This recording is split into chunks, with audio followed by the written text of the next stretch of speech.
For today's video, guys, we're going to be taking a look at the new best controller settings here in Black Ops 6 after the Season 1 Reloaded update. Now, they changed everything in the settings, and I got you the best settings that you need to copy down here. So if you guys are new and find this video help you out in any way, make sure that like button, subscribe to the channel with notifications on, and let's get into it. Now, jumping into our settings here, for the first thing I want to talk about is going to be our horizontal and vertical sensitivity. Now, they changed everything about this, and as you guys see here, there is a completely new value to the sensitivities. It's not like 88, 44, 55.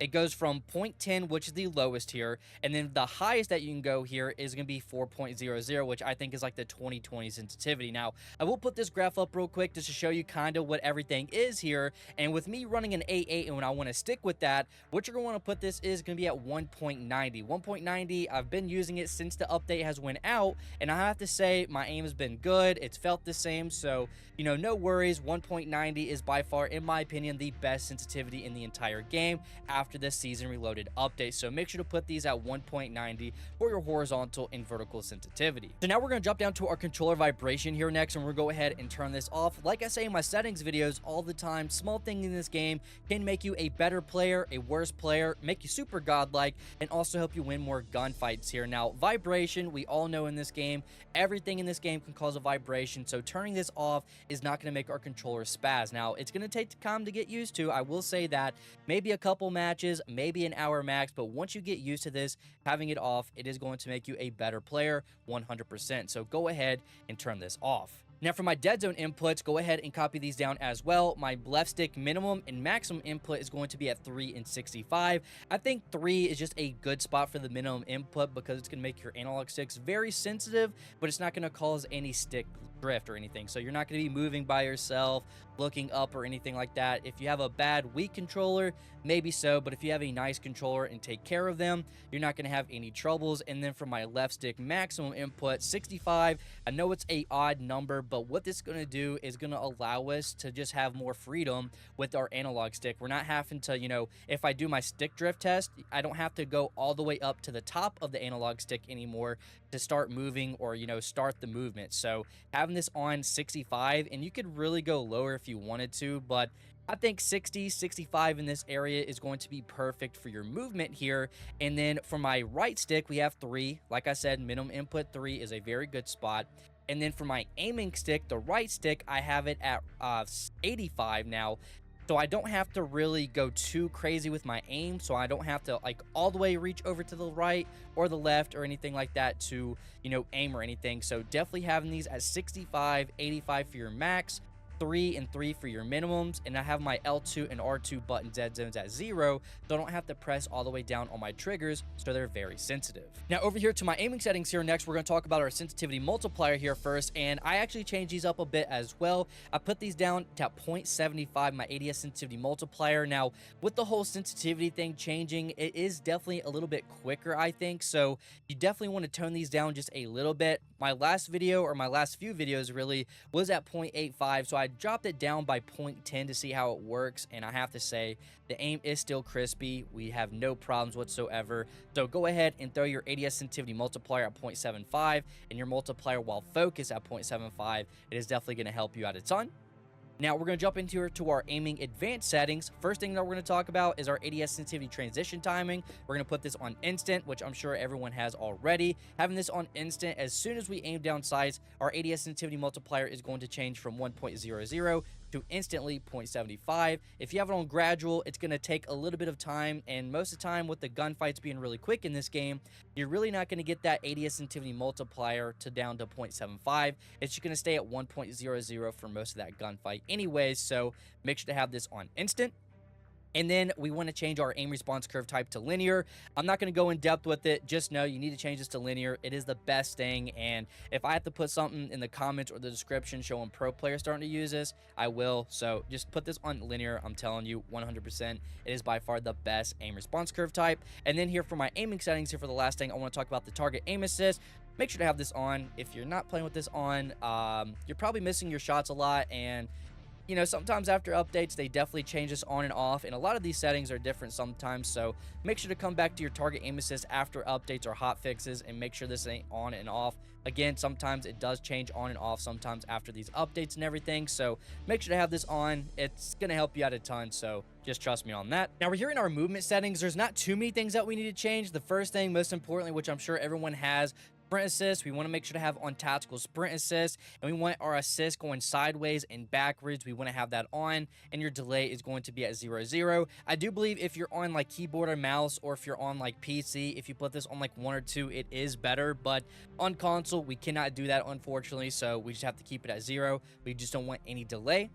Now, we have our mantle assist and crouch assist. We want to have that off. No assist. We want to be able to do everything by ourselves. And corner slice, I mean, this is really up to you. I don't like it. Most people do. Some people don't. It's all preference, so it doesn't really matter. This is a setting. It's just up to you, honestly. Corner slicing, on or off, it doesn't matter.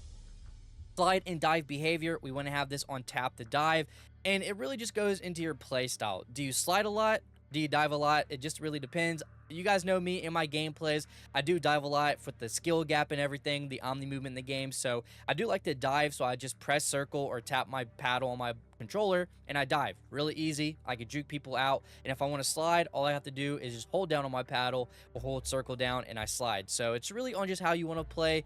I like to tap the dive. It's just really preference. But if you like omni movement a lot, definitely go with tap the dive. And then we're going to jump into our final thing here, which is our movement advanced settings. And the only thing I want you to change, and this is the only thing that you need to change here, is going to be our tactical sprint activation. We want to have this on single tap sprint. It comes in with the dead zones and everything. Using this, it is going to make it easier for your tactical sprint, so you are going to be sprinting it a little bit easier. You're moving faster around the map, constantly tag sprinting, so definitely have it on single tap sprint.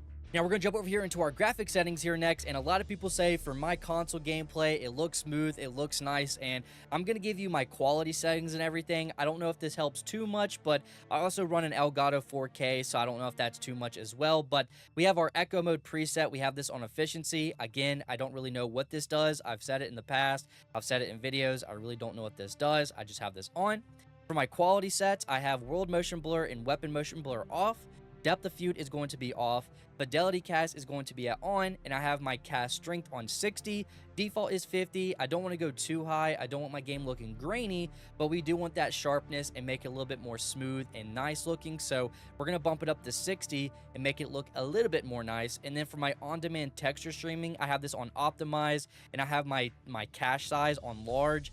I don't know if this does anything. I've heard it does. I've heard it doesn't. So I don't really know, but it does say for optimize, download additional high quality texture.